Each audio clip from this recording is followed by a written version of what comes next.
Chicago is known worldwide as a sparkling, dynamic, vibrant city. But look away from the skyline and the lakefront and the pockets of undeniable wealth, and you'll see this, and this, and this. 69,775 vacant lots. Stretches of desolation, some lots completely barren, some cluttered in garbage. Many hidden in foliage, and others the resting ground of long abandoned homes, buildings, businesses. Decay that dates back decades, ignored, say some, by a city with other priorities. Mayor Daley gets enamored of these big, huge mega projects, Millennium Park, O'Hare expansion, and he loses focus, to be honest with you, on basic city services. Yeah, vacant lots aren't sexy. You'll see vast wastelands there. Wrigleyville resident Sean Parnell says this is the Chicago the tourists never see. The Chicago most suburbanites have never passed through.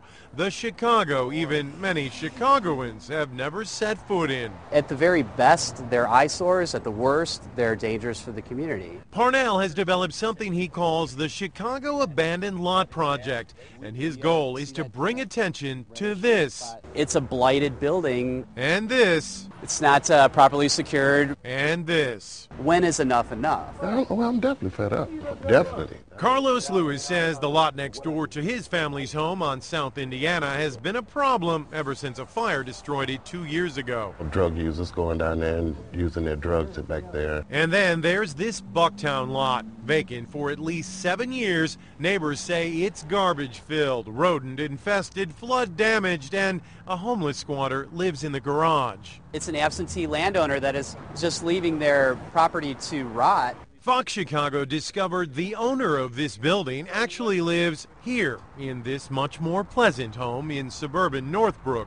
He tells us he's going to wait to sell this property until the slumping real estate market turns around, no matter how long that might take.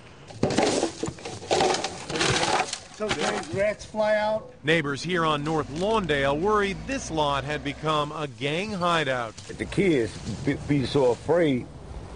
Who knows who might be in there? So it's been cleared out.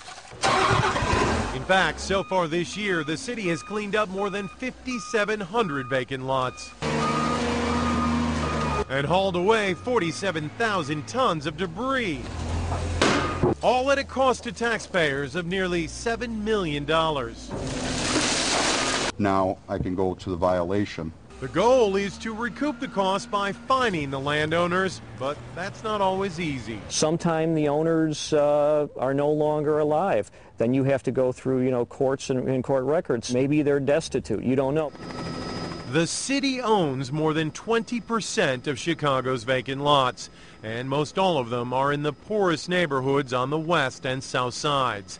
9,000 alone can be found in just 6 wards: the 3rd, 10th, 16th, 20th, 24th, and 28th. There's more vacant lots than we'd like to have, but we feel it's our responsibility to get them redeveloped in a quality way. City Planning Commissioner Arnold Randall points to this massive lot, which is about to be turned into a fashionable housing and retail complex in the 4th Ward. Alderman Tony Preckwinkle fought for years to get just the right project here. It's a very bad idea just to say, okay, let's just sell off all the vacant land, just to turn city land over to speculators who will build whatever garbage they want. Yet some government watchdogs say the city's cautious approach is simply holding up progress and prolonging blight. We do have zoning laws here, and if you've zoned it the way you think that particular parcel should be zoned, why should the city care who the developer is, as long as they have the appropriate financial resources? And so they sit, empty and desolate, awaiting a permanent rebirth. But in the meantime, we propose gardening as solution for most for 27 years, Ken Dunn has been filling empty city lots with temporary vegetable gardens. He grows and sells produce on small urban farms until the lots are sold or developed. It's a simple and useful and natural way, he says, to repair the tears of our urban fabric. And I think our city should look at all of our spaces, every square inch of our city. Is it being used for the benefit of our citizens and our quality of life? And we can do better.